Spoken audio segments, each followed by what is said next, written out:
Quanto mais do passado de Kuma é revelado, mais incrível acaba sendo a sua história. Nascido como um escravo e intitulado como um tirano, vemos nesse capítulo Kuma chegar ao ápice do seu altruísmo.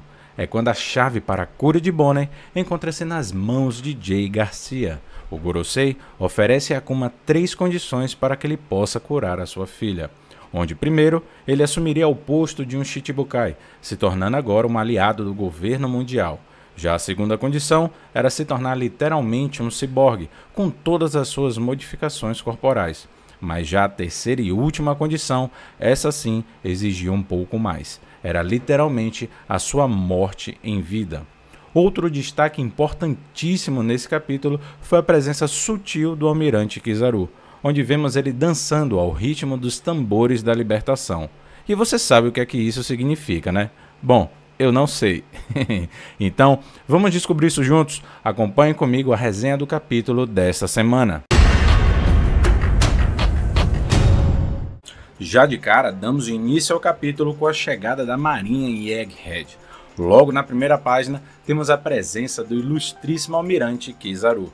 Nesse momento, podemos vê-lo batendo um papinho com o Dr. Vegapunk. A princípio, Borsalino está ali apenas como um garoto de recados, mas antes de chegar ao assunto principal, Kizaru comenta que em comparação a Punk Hazard, Egghead possuía um clima muito frio. Já Vegapunk explica que com esse novo laboratório ele vai poder recriar o futuro da humanidade. Porém, antes disso, ele teria que lidar com um pequeno probleminha, que era o surgimento de novas ideias. E a gente está ligado que nos tempos atuais, Vegapunk soluciona isso com a criação dos seus 6 satélites.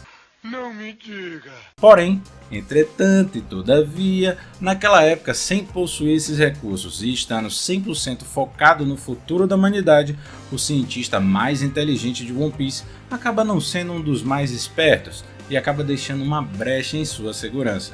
É quando Kizaru confirma a existência de câmeras espiãs instaladas em seu novo laboratório e que, por conta da sua falta de atenção, toda a negociação com o pirata Bartolomeu Kuma foi interceptada pelo governo mundial.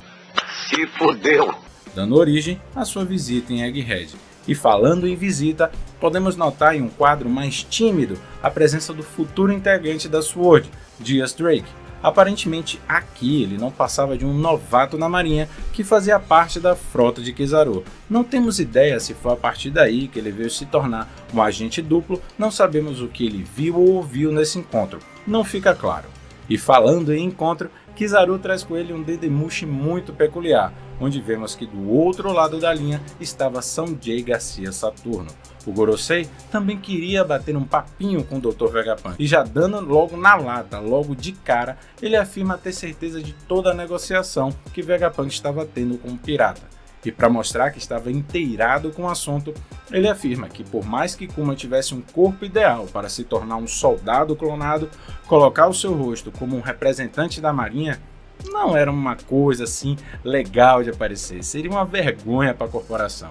Então, para que isso pudesse ir adiante, o tinhoso do Gorosei apresenta 3 condições para Kuma. Primeiramente, por se tratar de um pirata, ele teria que assumir ao posto de um Shichibukai, e por coincidência, a vaga estava em aberto, já que um deles foi derrotado por Ace dos Punhos de Fogo. O Gorosei não deixa claro quem era esse ex-Shichibukai, mas isso abre uma brecha para as teorias da fandom, de que talvez esse pirata seja o homem com a cicatriz de queimadura que foi mencionado por Eustace Kid, lá em Wano. Já a segunda condição era de que Kuma se transformasse em uma arma humana da marinha, tendo seu corpo totalmente modificado por Vegapunk. Lógico, com a finalidade de trazer equilíbrio para a batalha contra os piratas. Sobre isso, Kizaru vê essa condição até com os bons olhos, afirmando que Kuma seria muito útil para a marinha quanto a esse quesito. Já a terceira e última condição, putz, essa sim é de cair o cu da bunda.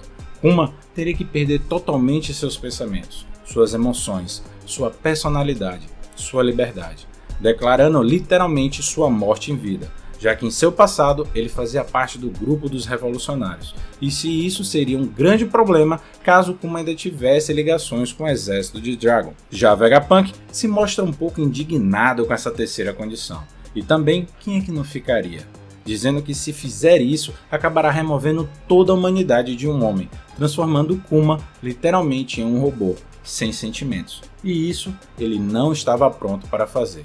O Gorosei reafirma que nas condições de um cientista militar, Vegapunk não tem nenhum direito de ir de encontro com suas ordens. O Gorosei finaliza ainda dizendo que essas são suas condições para salvar a filha do Kuma, lembrando a ele que esse é um preço muito justo a se pagar, até porque ele não tinha nenhuma obrigação em salvar a sua garotinha.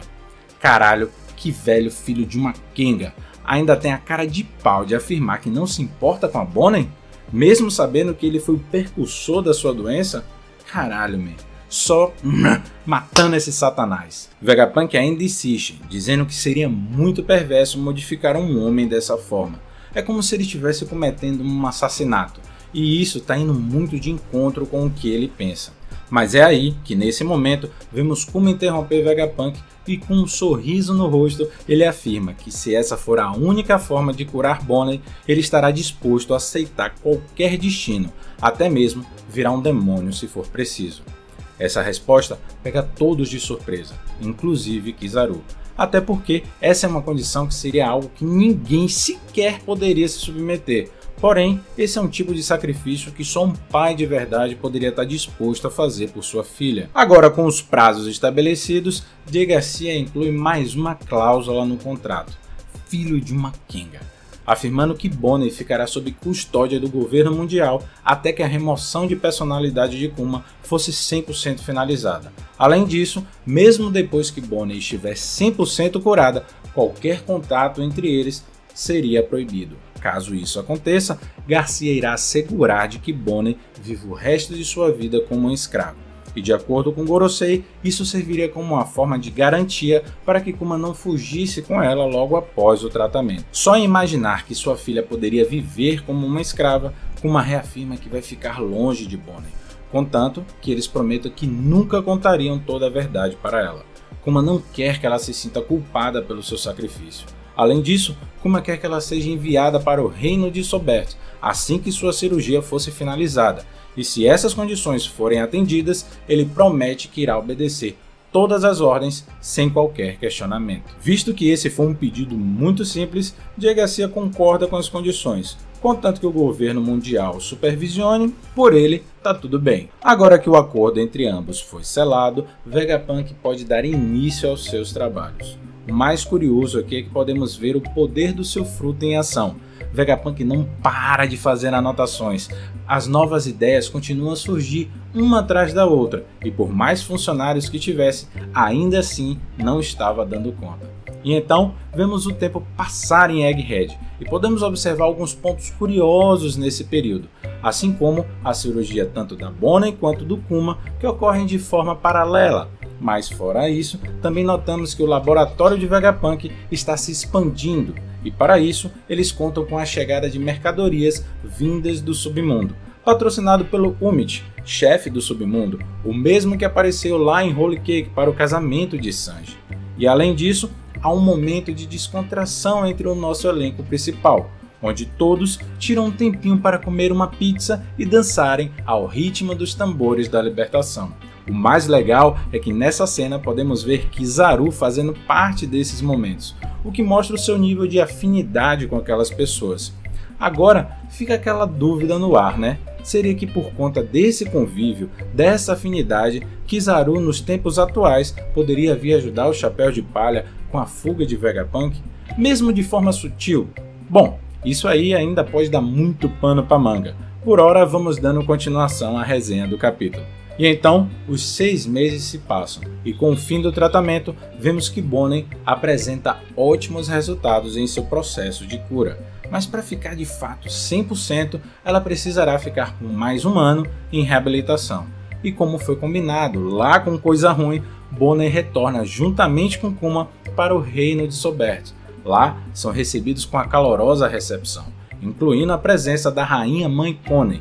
Animada em reencontrá-los, Bonnie afirma que em um ano ela vai estar 100% curada e que finalmente vai poder ser livre para ir para onde quiser, sem temer sequer a luz do dia. E depois desse reencontro, agora caminhamos para a despedida.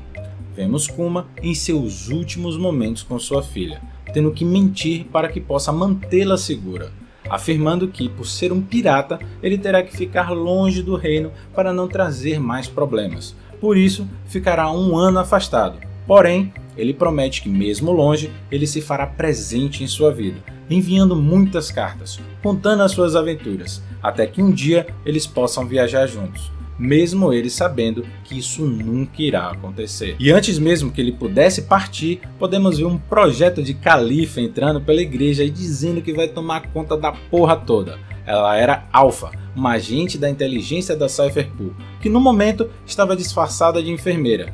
E que enfermeira, viu? Ela estava acompanhada com mais 2 médicos que, na verdade, só estavam ali para cumprir ordens do governo mundial em ficar supervisionando Bonnie por durante um ano. Califa, quer dizer, Alpha, faz questão de relembrar a Kuma de que caso ele não ande na linha e volte a se encontrar com Bonnie, ela fará questão de acabar com a vida dela. Kuma rapidamente entende o recado e reafirma que não irá retornar. Em seguida, ele olha para Bonnie e simplesmente agradece por ela ter nascido, por ela ter lhe dado um novo propósito, mesmo que isso custasse a sua própria vida. Só em saber que ela vai estar curada e vai poder viver, para ele é como se tivesse com a sensação de dever cumprido, de sonho realizado. Kuma é foda. E finalmente, Kuma parte da ilha de Sobert para cumprir com seu acordo com o governo mundial. Eles anunciam Bartolomeu como seu novo aliado, agora pertencendo ao posto de Shichibukai. Podemos ver essa notícia se espalhando pelo mundo através das reações de alguns integrantes do próprio grupo, assim como Dom Flamingo, o Crocodile, que já estava em Alabasta nessa época, junto com a Robin, o Mihawk e até a Álvida, que faz uma pequena participação fazendo uma comparação entre Kuma e Barba Branca, o que alimenta ainda mais a ideia de que Newgate seja da raça dos bucaneiros. Bom, há de concordar que existem semelhanças físicas entre eles, então, contra fatos, não há argumentos, beleza? Mas isso é papo para outro vídeo. E falando no defunto, vemos Barba Branca e parte do seu bando reagindo a esse anúncio. No momento, Jinbe era quem estava lendo as notícias. E note aqui também a presença de Teach, que ainda fazia parte do bando naquela época. E de quebra, temos Ace meio que tirando uma onda, fazendo um debochezinho, já que foi ele quem derrotou um dos Chichibukais. Sou foda! Já Boa Hancock e o Gekko Moria não pareciam estar muito interessados ou impressionados com essa notícia. Porém, teve uma galera aí que não gostou nada dessa notícia, assim como Sabo e a sua equipe, que pareciam estar incrédulos com o que estavam lendo. Por outro lado, vemos também a reação de Dragon, um pouco mais comedido, porque parecia que lá no fundo ele já tinha entendido os motivos que levariam Kuma a se aliar ao governo mundial. Enquanto isso, vemos que na última página do capítulo, Kuma está navegando pelos mares e escrevendo uma carta para Bonnie, contando as suas histórias, as suas aventuras. O que não podíamos imaginar era de que Kuma estivesse indo direto para West Blue, para ser mais preciso, para a Vila Fuchsia, onde justamente está o nosso protagonista, Luffy do Chapéu de Palha. E o capítulo termina deixando essa pulga atrás da orelha. O que será que Kuma foi fazer na Vila Fuchsia? Qual era o seu objetivo? Qual era o seu motivo? Bom, isso a gente só vai saber no próximo capítulo. E então, seus Dagobiras, obrigado pela paciência e pela audiência. Não se esqueçam de deixar o seu like e se inscrever no canal. E lembre-se que no capítulo 1101 o pai vai estar aqui.